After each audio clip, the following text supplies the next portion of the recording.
नमस्कार। शनिवार जून 1 तारिख चतुर्थ पर्याय निर्वाचन थिबा बेले बाहानगा ब्लॉकर व्यवस्था अव्यवस्था मध्य विभिन्न मतदान केन्द्र रे मतदाता माने तांको प्रार्थी को मतदान करिसंती। बाहानगा ब्लॉक रो बाहानगा हाई स्कूल रे गोटिए मात्र मॉडल बूथ केन्द्र होइतिला हेले उक्त बूथ रे भोटर माने विभिन्न प्रकार असुविधा मध्य मतदान करिथिबा जो रुग्ण सरकारी व्यवस्था को नहीं अशांति प्रकाश करिथिले। ब्लॉक रे 6टी सखी booth होईची।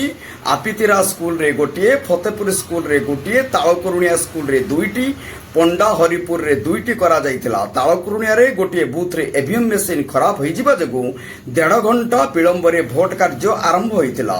सेहीपरि eco friendly booth भाबे Jageshwar पदा ठारे गोटिए, सठी ठारे 2टी होईची। सठी ठारे गोटिए बूथ निकट रे आपत्तिजनक ब्यानर मरा जिबकु नै किछि समय उत्तेजना देखा देइतिला। परे ब्यानरटी सेठारु प्रशासन द्वारा हटाई दिया जिबार अवस्था शांत पड़िथिला। खरासाहापुर ठारे किछि समय विद्युत नथिबा, पानीय जल नथिबारु भोट माने नाही नथिबा असुविधा भोग करिथिबा देखिबाकु मिलिथिला। ब्लॉक रे 118टी मतदान केन्द्र होइथिबा बेले किछि जगह रे ईवीएम मशीन किछि क्षण पई खराब होइथिबा बेले विलंब रे मतदान प्रक्रिया आरंभ होइथिला।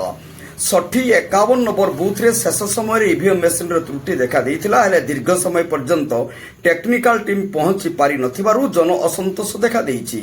केन्द्र रे 6 जन भोटर मतदान करने को अपेक्षा थिबा बेले प्रशासनिक स्तर दीर्घ समय पर्यंत कौनसी पदक्षेप निया नजिबा जगु सेठारे अशांति एवं अव्यवस्था देखा मिलिथिला।